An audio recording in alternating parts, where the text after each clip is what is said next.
Alright. Hey, welcome to the team.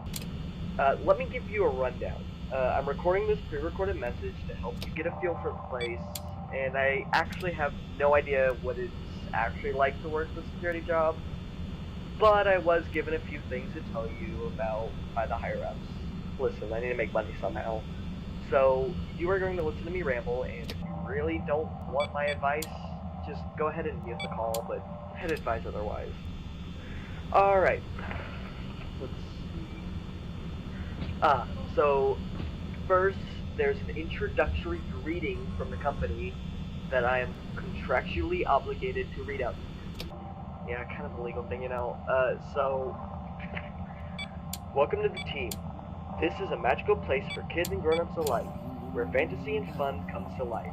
The company is not responsible for damage to the property or person. Upon discovery that damage or death has been incurred, a missing person report will be filed within 90 days, or as soon as property or premises has been thoroughly cleaned and bleached, and the carpets have been replaced, etc., etc.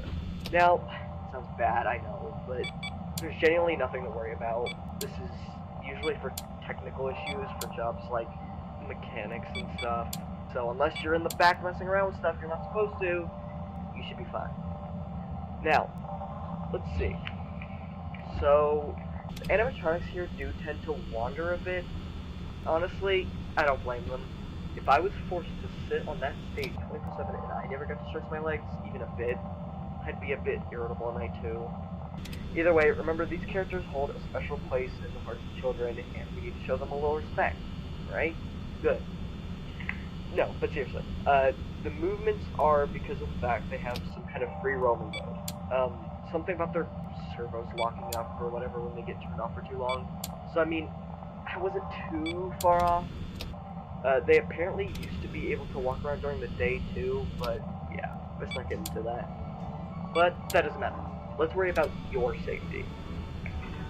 So the only actual risk to you as a security guard, if any at all, is the fact that these characters tend to get confused with their facial recognition during the dark, and tend to see you as a endoskeleton, you know, thing which it's not the animatronics.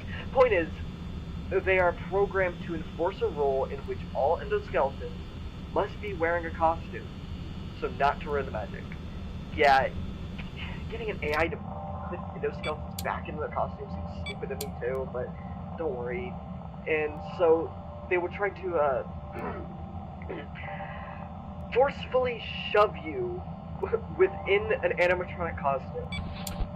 Keep in mind, these costumes are the same ones the animatronics wear, and without proper preparation, will tend to not fit you inside very well.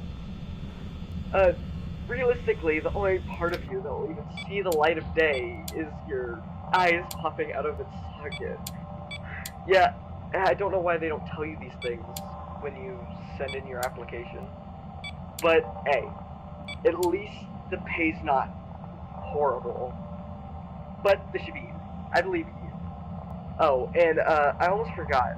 The levers by the entrance of your office shut the door. And the buttons turn on the light outside of your office. You should also have a camera pad thing to which you can check the place around without having to leave the comfort of your office. Also, don't use anything too often. The building's connected to a generator during the night to conserve power, so be aware of that unless you want to go refill it and possibly lose your job for using company resources without the permission of a manager. So, yeah, only close the doors if absolutely necessary. Alright, good night, man. Good luck.